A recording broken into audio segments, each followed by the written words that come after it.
Hey guys, it's Bro You Whack, and earlier this week, Overwatch Classic came out, and I figured for today's video, we'd bring back a classic with the tier list video. I'm so depressed. At this point, you guys know how tier list works. S is the best of the best, and F is borderline useless, which there's definitely going to be a few heroes in that tier. But a quick note of how I do my tier list is that if someone's at the top of C tier versus the bottom of C tier, that doesn't necessarily mean the top of C tier is better than the bottom. And we're also only going to be looking at the original 21 heroes in their original hero kit. I think that's pretty obvious. But the first hero in the embodiment of Overwatch Classic is our favorite robot, Bastion, who got worse after Overwatch Classic, which is ironic because most of the heroes just got better. But I think a big reason for that is because they took out the ability to get headshots when you're in Sentry form with Bastion. Not a lot of people know that, but you can get critical headshot damage when you're pumping out all those bullets. Yeah, you stay still, but who cares if you're on a payload map? You can run the original pirate ship comp and just shred through everybody. But he does have his weaknesses still, which is why I'm only going to be putting him in B tier.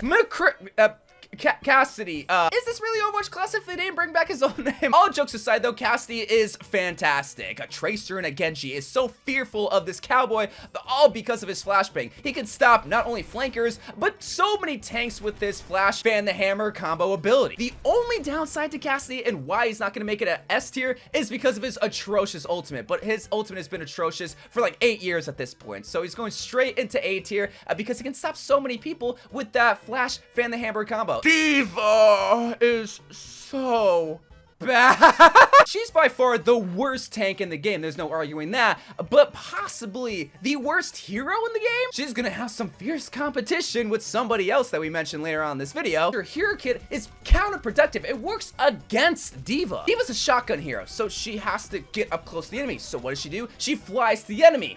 And then what? She feeds. Yeah, she has all that armor, but that's not really gonna protect her against like a Zenyatta Discord Orb, a May Freeze, and the defense matrix is only gonna protect her for so long until she just gets completely shredded. And it's not like it's her fault because she's putting herself where she's supposed to be, right next to the enemy, but she can't escape from the enemy. She can't even shoot while flying, which is what was so good about her micro missiles in Overwatch 2. She is F tier. One of, if not the worst heroes in Overwatch Classic. Oh yeah, and she can kill herself with her mecha bomb. Like if there was a double F tier, I would put her in that just because of that. Genji, 2016 Genji, 8-second Dragon Blade Genji, the OG DPS hero, the hero that made so many Overwatch League players. This is the best version of Genji that we have ever seen and that we will ever see for years to come. And it's kind of depressing when you think about it that way. Compared to a lot of these heroes, Genji is not only the most complex, but has so much in his hero kit. Like you think of Cassidy, he rolls and he has a revolver. Tracer, she blinks and has 2 pistols. Even his own brother has a bow and arrow and multiple arrows, but Genji, he has a dash that resets whenever you get a kill. He has 2 different forms of shuriken fires. He has a deflect, and then best of all, he has one of the most lethal ultimates in the game with Dragon Blade that doesn't get stopped. And I think that's a big reason why Genji is so irrelevant in modern day, is because there's so much working against Genji in modern day, where in 2016, what's stopping him? Like, it's just so refreshing to go back to a version of Genji where he could just be a DPS, kind of free to let a good player combo with his abilities and just free flow, which is why we're putting him right into A tier, not S tier. I know I just gassed him up, but I think there's a better DPS that I think is even better than Genji. Do we have to talk about Hanzo, man? A little Bro You Whack lore history lesson. A reason why I hate Hanzo so much and why he's my arch nemesis is because of Scatter Arrow. And, well, in Overwatch Classic, they brought it back. Look, it's a lucky ability, it's an RNG ability, it's a very easy ability to do well with, but that's not a big reason why he's so good. He's able to just get instant headshots from really far distances away, and you have spam, you don't have to charge a shot like with Widowmaker. It's good, but in Overwatch Classic, I just feel like there's better DPS that can do a lot more that are less RNG and random. So I'm gonna be putting him in B tier. He's fine. A lot of DPS heroes in Overwatch Classic are very powerful and you can do well with all of them. One of those characters is not Junkrat. Junkrat has always been a D tier hero forever. I mean, in Overwatch 2, he's a glass cannon. He does what he does well, output a lot of damage and die relatively quickly. But in Overwatch Classic, not only do you get a C4 removed, which means you have to pick between mobility or insta-kill, and on top of that, Well, there's not much on top of that. Yeah, he's in D tier. No one's surprised by that. Lucio Classic, I didn't think was this clunky of a hero. I don't want to call him bad, but he's not as fluid and fun as he is in modern day Overwatch. And it's all just because of the wall riding. Later on in Overwatch 1, they added so much to just Lucio's wall riding. Being able to leap at the end of your wall ride, being able to wall ride backwards, all that's gone. And on top of that, you heal for so little. Yeah, you have the 30-meter radius. You can stand this far back and amp it up and your teammates will get the heal, but it doesn't matter because it's not that much heal. Not only are you vulnerable because you don't have the effectiveness of wall riding to escape or just be nimble, but you're just not that good of a healer, which is the whole point of support. So that's why he's gonna go straight into C tier. And we made it to my pride and joy, the girl that got me into Overwatch and was my very first main. Bastion was actually my first main, and then it was Mei. Everyone kept asking me, bro, are you happy that Mei got her freeze back? Yeah, because I love to be a demonic ice girl, freeze people, look them in the eye, and then put an icicle right between their eyeballs. How could that not be fun and satisfying? But besides that, as a DPS character or a defense character, technically, I mean, she still does what she does best, which is trapping people when they overextend and then freezing them and then allowing your whole team to dogpile on them. I just think that most Overwatch players in 2024 aren't as stupid as they once were in 2016. Everyone overextended, everyone trickled in by themselves, which is why Mei was so effective in 2016. But nowadays, people don't really do that much. As a 1v1 eliminator, she's great, but as a defense DPS character, she's really not, which is why she's gonna go straight into C tier. There's just better options, even in the defense category. Sorry, Mei, but you've just always been a mediocre hero, but that's why I made you, because everybody else hated you but me. Mercy, mercy, mercy, mercy. The Mercy Mafia was born with this girl. She is the support of all support characters, and that's not really saying much because there's 4 support characters in Overwatch Classic, one of which you barely can consider as a support character. Kind of like Mei, this is the version of Mercy everyone grew to hate, and also because of that no skill controversy, you just left click. But it's kind of ironic because Mercy is the anti-skill hero, and what I mean by that is that you let the enemy team be skillful, combo ults with Zarya grab, Dragon Blade, have them pour all of their ults while you're camping in the back waiting for everyone to die. You fly in and you instantly bring everyone back to life. With that being said, Fat Res is not only one of the best abilities, but is a must-have ability. Not only that, but Mercy is just a must-pick support character because she's really the only good support character in the game. Lucio just doesn't provide enough heals. Zenyatta, very fragile. Symmetra. Symmetra. Really? Mercy didn't have any stiff competition until Ana came along. With that being said, I begrudgingly put Mercy in S tier, not necessarily because she is the best hero, but because she is the best support character with such little competition. I mean, she's a must pick. You gotta pick a Mercy because that's the only way you're gonna get heals and also come back to life. So we made it to Pharah and not Pharmacy. I always say this for Pharah, I don't consider comboing Mercy and Pharah because if that was the case, I'd put Pharah right into S tier, but in a vacuum by herself, Pharah's awful. Think of all the hit scan DPS characters and they're all usable and fairly easy to play with. Soldier 76, Cassidy, shoot, even Bastion, and somebody else that we're gonna mention later on and just completely glazed. I mean, we all know of the iconic meme, Justice Red. Whenever you use your rocket barrage, you instantly die because you stay still for everyone to shoot you in the air. I'm gonna be putting her in D tier right next to Junkrat because it's funny, Pharah is just basically a Junkrat with wings. Reaper is a solid DPS hero in Overwatch Classic. He's not the best and he's definitely not the worst. I mean, he has his flaws, but I mean, when you're a shotgun hero, you're always gonna have your flaws. I don't like his passive, the reaping, where you get a 50 health orb every single time you kill an enemy. But even with his passive ability, it's not much of a downgrade in Overwatch Classic because, well, all DPS heroes are great, especially if they have a Roadhog or a Winston. You're gonna shred through them. Against Reinhardt and Zarya, he's gonna have a little bit more trouble of a time, but I mean, Reaper is a solid pick. He still has his die ultimate that can get a ton of kills. He's gonna go straight into B tier. He's solid, he's fine, he's good. Reinhardt, the king of all kings in Overwatch Classic, is back to claim his rightful throne with little to no competition. I mean, think about it. There were only 2 shield tanks in Overwatch Classic. You had Reinhardt's big 2000 HP shield that moved with you, and Winston's fragile little bubble. Now, that's not to say Winston's unusable, but if you need a shield tank, which you kind of did it. Overwatch Classic, Reinhardt was your go-to tank, but unlike Mercy, Reinhardt's actually really good and not just by default, so he's gonna slide right up into S tier because he's just a powerful German with an awesome shield and a gigantic hammer. Roadhog, similar to Genji, is kind of free to do whatever he wants. There's no Ana anti-grenade. There's nothing stopping you from living your dream with your Roadhog hook 1.0. Roadhog, he's not a team tank. You're there to play selfishly. You're there to secure kills, and boy, can you ever. The only thing maybe stopping you is a Zenyatta Discorder, but if you just, like, kill him, you're fine. And I mean, I guess you do have to stay still to self-heal, which is another big flaw of Roadhog, but if you just consider all that and you just kind of lurk in the shadows and you use your Roadhog hook 1.0 and you hook him through walls, you're gonna be great. He's not the best tank, but if you play him smart, he can be a solid tank. He's going straight into B tier. Soldier76, aka Jack Morrison, is the jack of all trades, master of none, which is